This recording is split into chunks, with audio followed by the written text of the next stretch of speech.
पर इस मिनिस्ट्री की शुरुआत इतनी आसान नहीं थी। हमारे आत्मिक पिता प्रॉफेट बजिंदर सिंह जी को बहुत कठिनाइयों का सामना करना पड़ा, पर जैसे हम सभी जानते हैं कि प्रभु यीशु मसीह ने कहा, मैं तुम्हें ज्योति बनाऊंगा जो पूरे देश को, पूरे संसार को रोशनी देगी। आइए जानते हैं इस मिनिस्ट्री की शुरुआत कैसे हुई। प्रॉफेट बजिंदर सिंह जी का जन्म 10 सितंबर 1982 को हरियाणा के यमुनानगर के एक जाट परिवार में हुआ। उनका प्रभाविक जीवन पारंपरिक आकांक्षाओं से प्रभावित था, जिसमें मैकेनिकल इंजीनियर की पढ़ाई भी शामिल थी, लेकिन किस्मत को कुछ और ही योजनाएं बना रखी थी। 20 साल की उम्र में वह एक हत्या के मामले में कानूनी जटिलताओं में फंस गए और जेल की सजा भुगतनी पड़ी। ये उलट पुलट भरा समय उनके जीवन में एक महत्वपूर्ण मोड़ बन गया। अपनी जेल की सजा के दौरान प्रॉफेट बजिंदर सिंह जी के पास प्रभु यीशु मसीह का सुसमाचार पहुंचा, जिसने उन्हें आध्यात्मिक संतावना प्रदान की। ये मुलाकात एक परिवर्तनकारी यात्रा की शुरुआत बनी, जो 2008 में उनके मसीह जीवन को अपनाने की ओर ले गई। मसीह जीवन को अपनाना सिर्फ एक व्यक्तिगत निर्णय नहीं था, ये विश्वास और आध्यात्मिक नेतृत्व के प्रति एक नए अध्याय की शुरुआत को दर्शाता है। प्रॉफेट बजिंदर सिंह जी का मसीह जीवन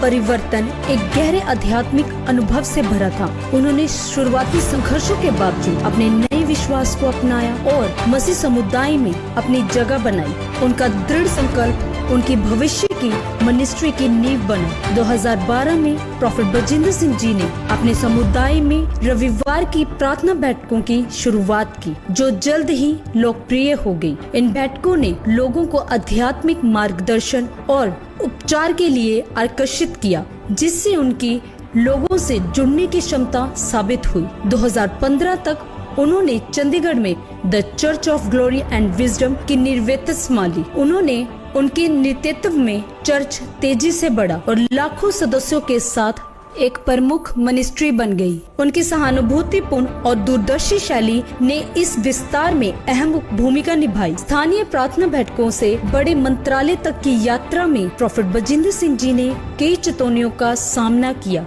जैसे वृत्तित्व और लॉजिस्टिक समस्याएं, लेकिन उनके दृढ़ विश्वास ने इन बाधाओं को पार करने में उनकी मदद की और लोगों को प्रेरित करने की उनकी क्षमता मिनिस्ट्री की सफलता का आधार बनी। प्रभु यीशु मसीह प्रॉफेट बजिंदर सिंह जी को इस रीति से इस्तेमाल कर रहे हैं कि कुछ ही समय में ये मिनिस्ट्री विश्व की सबसे बड़ी मिनिस्ट्री बन गई। रिकॉर्ड तोड़ लाखों की भीड़ वाले क्रूसेड देश में भी और विदेश में भी बड़े बड़े सेलिब्रिटीज तक प्रभु के दास के वचनों को सुनकर इस मिनिस्ट्री के साथ जुड़ते जा रहे हैं और ये सिलसिला आगे बढ़ता जा रहा है। इस मिनिस्ट्री का एक ही उद्देश्य है, प्रभु यीशु मसीह का सुसमाचार प्रचार हो, चाहे वो घर जाकर हो, चाहे डिजिटल मीडिया के द्वारा, चाहे चैरिटी के द्वारा, क्योंकि परमेश्वर ने बाइबल में कहा है, जाओ जाति जाति पूरी दुनिया में सुसमाचार प्रचार करो। इसी दर्शन के साथ इस मिनिस्ट्री की 200 से अधिक शाखाएं पूरी दुनिया में हो गई हैं और ये बढ़ती जा रही है। इस आशीष के लिए हम प्रभु यीशु मसीह का धन्यवाद करते हैं। हमें विश्वास है कि आज आप जब हमारे साथ इस दर्शन में जुड़ेंगे तो प्रभु आपको, आपके परिवार और आपके साथ जुड़ी हर चीज को आशीष देगा। तो आइए उस महान परमेश्वर का तालियों के साथ उस परमेश्वर का स्वागत करते हैं, क्योंकि बाइबल कहती है, यहोवा का धन्यवाद सारंगी के साथ करो, 10 तार वाले बाजे पर उसको भजन गाकर स्तुति करो, उसके लिए एक नया गीत गाओ, उत्तम रीति से बाजा बजाओ और जय जयकार करो।